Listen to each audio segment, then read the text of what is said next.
And so often, I really resonate with that it has to be talked about more, because there's so many times when people don't realize the connection of the climate crisis and the refugee crisis, and how it's not just about the extreme weather events that are also pushing out the refugees, but a lot of time political refugees, they're also being pushed out by countries and multinational companies and wars that are caused by the fossil fuel industry, that are caused by the same global north countries that are causing the climate crisis. So there's a lot more links between the refugee crisis and the climate crisis than people see.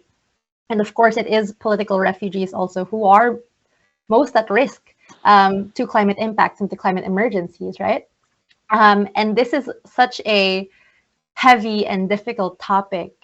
So in the work that you've been doing, I'm sure there are such amazing stories of resistance also. So what are the stories of resistance that you think everyone should learn from and draw strength from when talking about the climate crisis and the refugee crisis? Barth, would you want to start again? Yeah. Yes, sure. Yeah, at least as a youth advocate and then as a co-chair of the Global Youth Advisory Council, so I've been at least engaging myself in so many activities to act or to action to climate change. Yeah, so I started at least this work since 2014. We've been doing some sessions. We've been doing some, campaigns at least to try and teach the world, to teach the community about the effect of climate change and then on how we can respond. Yeah, so last year at least since we are refugees and most of our refugees are affected by different reasons, and one of them is climate change. So I had at least to talk to young people. No, guys, why can't you just come up with different ideas and then try to write them down so that we can present to different people who can support.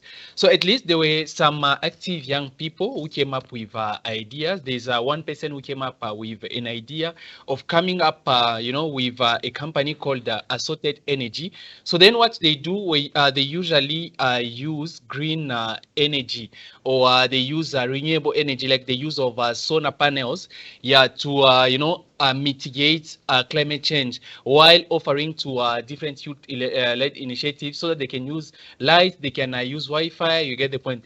So then they've been also at least teaching the community on how they can use these solar systems. And then there's also another young person who came up with this idea just in Tongogara refugee camp.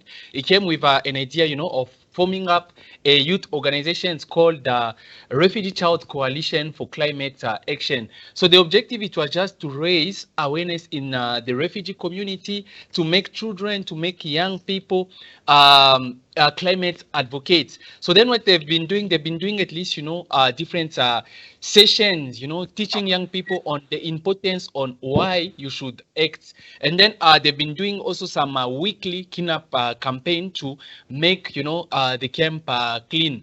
And there's also another young person who came up with an idea of forming a group called Global Change for Development. So what they do, they usually, do gardens where they plant vegetables, so that this food, when we produce it, whenever there's any climate crisis happening, we will be able to use that food during this moment. So there are a lot of activities happening on the ground. And there's also one organization called Transformation Innovation Hub. We've been able to work on waste management. So we try to use these plastic bottles and then construct a house made of these plastic bottles. So these are at least some of the initiative we've been doing in Tongogara refugee camp in Zimbabwe to try and action climate change. Thank you. Thank you for that, Barth. And I agree that climate education and climate awareness is something that's so important, especially for young people and children, and for empowering people. And Yusuf, I see that you're back, and I know that you've done a lot of this work of raising awareness about climate justice and refugee justice. Do you want to hop in? Yeah, thank you so much, and I'm sorry for having technical issues. Can you hear me now? Yeah. Yeah, so Um, First of all, I was just talking about like how it's important to have that education in our communities, like why it's important to talk about the intersectional issues within the environmental justice movement. Like the climate crisis is a refugee crisis. The climate crisis is like connected to so many other crises. Like I belong to a region which is one of the most affected region by the climate crisis. I used to see people on daily basis who are being migrated to other places because of natural disasters, because of droughts, floodings, and so many things.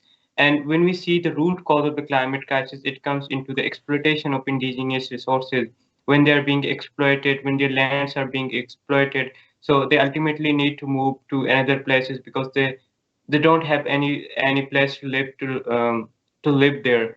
So as a climate activist, I used to work on a lot on climate education because I think it's extremely important to work on that to raise awareness on that community because most of the times we have been, you know, left out from those conversations, and most of the times we don't have that much resources to learn about the climate crisis and to know about that. And so I was just working with so many communities in Baluchistan and raising awareness about the issues like why it's important to talk about the climate justice and why it's important to raise your voice about all those things. Because in some regions, it's believed that the natural, like the disaster which are caused by the climate crisis are natural disasters. It's just because of the, you know, the people in power try to put this in people's mind that it's not something which is caused by them, instead it's natural thing. So I think it's very important to let people know that it's caused by it's the climate crisis is man-made and we need to work on it and we need to raise awareness, and it's very important to talk about all those things together. Yeah. Thank you, Yusuf. And it's working with these communities that gives me a lot of hope because that's where I draw a lot of my strength from seeing the strength that these communities have. Speaking from the Philippines, when I work with frontline communities that are either small farmers or small fisher folk or indigenous peoples that are really at the front lines of dealing with the climate crisis. And a lot of times, music is actually something that is talked about and used a lot in our community gatherings here in the Philippines. And I wanted to know if you, Emmanuel, is music something that you use to be able to further your advocacy on peace and climate justice and refugee justice? Well, music is the only thing that can speak to your mind, your soul, your cell system, and influence you as a person without even you knowing sometimes. And when I look at it, it's a universal language. I can listen to a Chinese music. I don't know what they're saying, but my body would know what's happening. The sound can set up the mood. Either it's an angry music, or it's a happy music, or it's a thought or a calming music. And so now by putting words into it, then we're able to text the message further. And so, uh, yeah, I'm passionate about climate, but mostly what has been taken the front part of my activism is the war. Now there's a new battle that is going to be a global crisis, which is the climate change. And if we don't act, it's irreversible. It's going to be challenging. Yeah. Because even the problem is the scientists are disputing. You know, some scientists are not, because those are ones that have been paid off. But that was motivated by one scientist who one time said that there was a hole in ozone layer. And for a long time, everybody was just bashing him and they made him look crazy. And it was difficult for him to move forward. He couldn't even be able to sustain himself. But few friends got around him. They supported him. He persevered. Later on, England uh, took an initiative to actually find out what is this young man talking about? What is this scientist talking about? And they realized he was actually right.